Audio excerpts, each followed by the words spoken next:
మనం ఇండియాలో ఉంటున్నాం కదన్నా, భారతదేశంలో ఉంటున్నాము. విభిన్న మతాలు, సంస్కృతులు ఉంటాయి కదండి.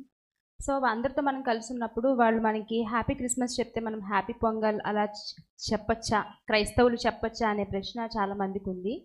చాలా వివరణ ఇచ్చారు ఈయన, మీ వివరణ కూడా మాకు చెప్పండి. Okay, excellent.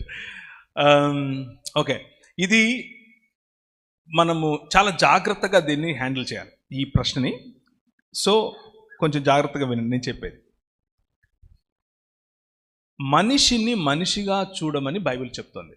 హిందువుగా చూడమని, ముస్లింగా చూడమని, క్రైస్తవుడిగా చూడమని చెప్పట్లేదు. మనిషి దేవుని స్వరూపమందు దేవుని పోలిక చొప్పున ఉన్నాడు. క్రైస్తవుని పోలిక చొప్పున, హిందూ పోలిక చొప్పున, ముస్లిం పోలిక చొప్పున లేడు. అందరికీ దేవుడు. ప్రతి మనిషి ఎవరైనా సరే దేవుని స్వరూపము, దేవుని పోలిక. ఒకడు సంతోషపడుతూ ఉంటే ఆ సంతోషంలో వాడిని అభినందించడం, వాడితో పాటు సెలబ్రేట్ చేసుకోవటం తప్పేమీ కా, ఏ తప్పు లేదు. అయితే దాని వెనకున్నటువంటి మతపరమైనటువంటి ఆలోచనలతో ఏకీభవించకుండా చేయాలి.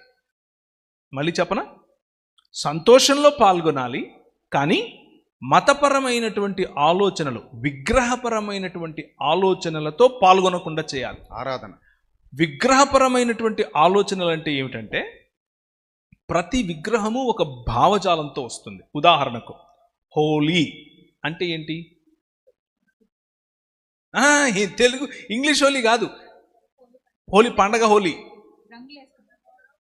కాదు, రంగులు కాదు, రంగులు బైక్ కనిపిస్తాయి. దాని వెనకున్నటువంటి భావజాలం ఏమిటంటే, హోలిక అనే ఒక స్త్రీని కాల్చి చంపిన దినం అది.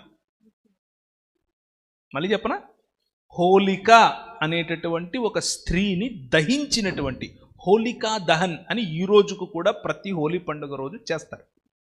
Do you agree with it? ఒక స్త్రీని నడి రోడ్డున కాల్చి చంపడం, కిరసనాయలు పోసి హ్యాపీ హోలీ అని చెప్పగలమా? రంగులు పోయేంత వరకు నో ప్రాబ్లం, కలిసి ఆడేంత వరకు నో ప్రాబ్లం, కానీ ఆ భావజాలంతో నేను ఏకీభవించను. ఎలా చెప్తావు? Be creative in doing that.